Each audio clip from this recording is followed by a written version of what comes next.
Welcome back to here with Goldberg. Today I'll be talking about Anthony Bourdain versus Hugh Hefner. And you might see that's a strange cast of characters. Why? Well, I promise you, once you get past the headlines, the bluster, there's much value to glean from each of their life stories. And in the case of Bourdain, he was this documentarian, journalist, chef, not popular throughout his career, but more towards the end when he launched this Parts Unknown saga, where he ended up hobnobbing with celebrities and Barack the Booty Obama, trying exotic cuisines and cultures. As a younger man, he had gravitated towards the leftism and anti war movements, not on account of firm ideological compunctions, but rather because he felt that the promises and the fantasies of childhood were not matching with the world that he came across. And he felt maybe he could will it into existence or fight for a more just image in the future. Now, this idealism appears to endure for a time. He gets married, has a daughter, divorced. He plays around with some Ukrainian hookers, from what I've heard, but it's still not entirely extinguished. And for some reason, perhaps inexplicable to the various mind here or there, he falls for a certain Aja Argento. Argento just seems to be a generally horrible human being, irrespective of the fact that she's a woman. Her main claim to fame was being the offspring of Dario Argento, the famous Italian horror film director, and her career never blossomed. She had a role in Triple X. Much of the time, she was just trying to instigate controversy, whether in newspapers or on TV. At one point, she claimed to be in a relationship with Harvey Weinstein and later accused him of abuse. Now, those are not necessarily mutually exclusive, but with her, it does call things into question. And Bourdain, being in his late 50s, early 60s at the time, he's just fixated on the idea that he can build this fantasy world with her and also potentially his ex-wife and daughter. Move them all to a property, they can live in harmony, and that'll be the rest of his days. He even attempts to get Argento to come on his show, pays her money, but she refuses. Once they were together, he stepped forward and footed the bill for a legal settlement because, lo and behold, she was accused of improper behavior. And as far as the legal case is played out, there might be some corroborating evidence for that. In all of this, despite the fact that Bourdain has power, he's a handsome dude, he probably has more of a career at this point than she happens to, he's open and flexible about her independence. And he says to her at one point, I'm okay. I'm not spiteful. I'm not jealous that you have been with another man. I do not own you. You are free. As I said, as I promised, as I truly meant. So this is a guy who, despite the fact that he could get someone else, and I don't know why, but he is all about this Aja person. She responds in the way that many times women do when they feel a guy is infatuated with them. She's not terribly uh, on fire in return. She kind of plays around with him. She's still messing with other dudes. She doesn't really want to belong as much as he would prefer that to be the outcome.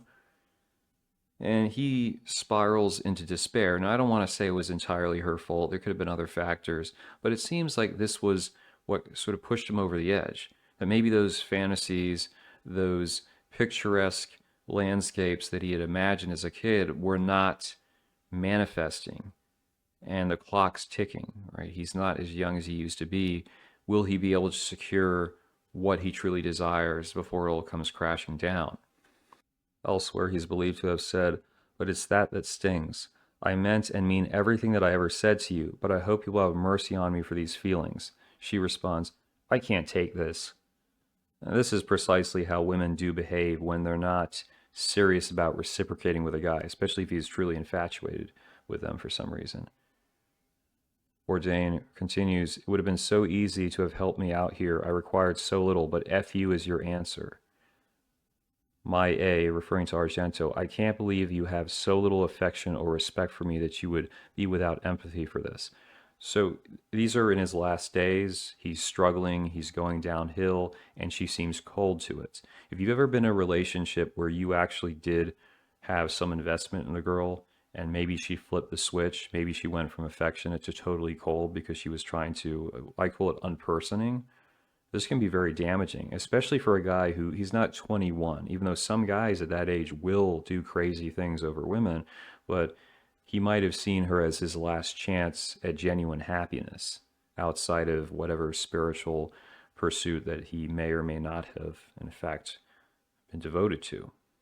Where Hugh Hefner is concerned, he was raised in a Midwestern conservative family of Methodists. His parents weren't super affectionate with one another or indeed happy to be married from some of the evidence that's provided.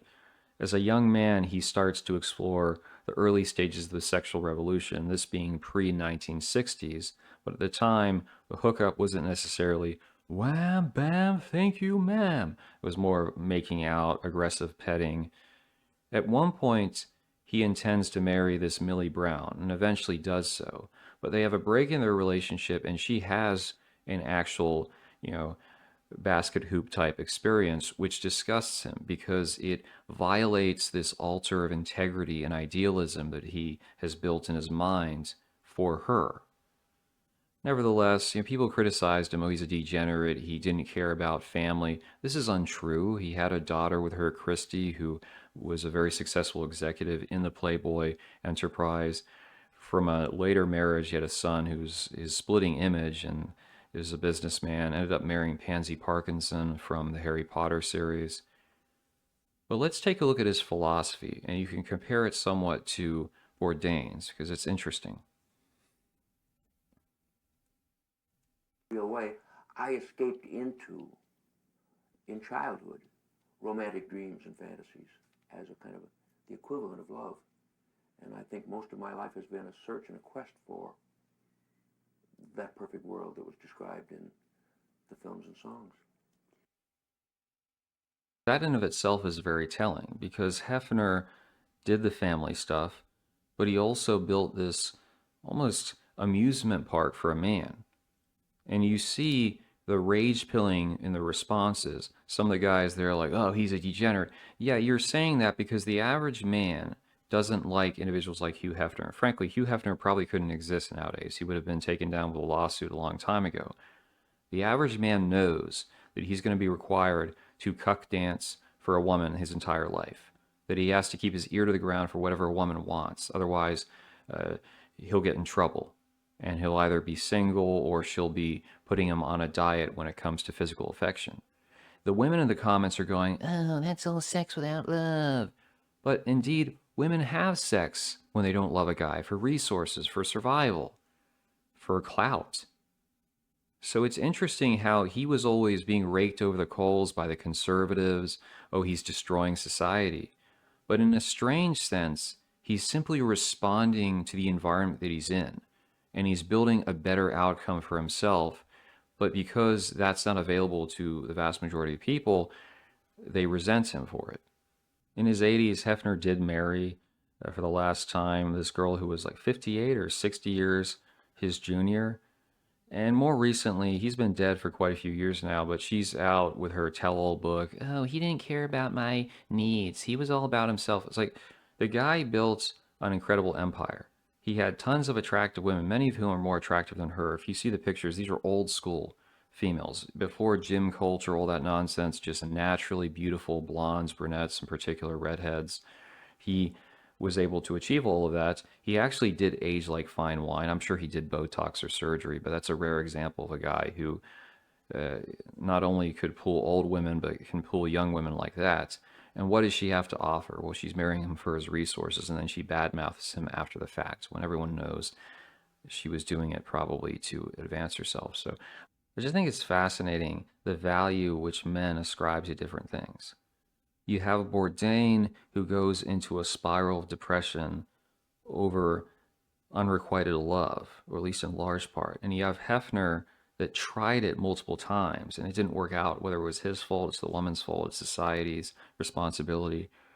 And so he says, that's not going to stop me from living large and building this great enterprise and living almost like, a teenage boy's fantasy for his entire existence. Yeah, you can slander him, but a lot of the people that are attacking him are jealous at some level.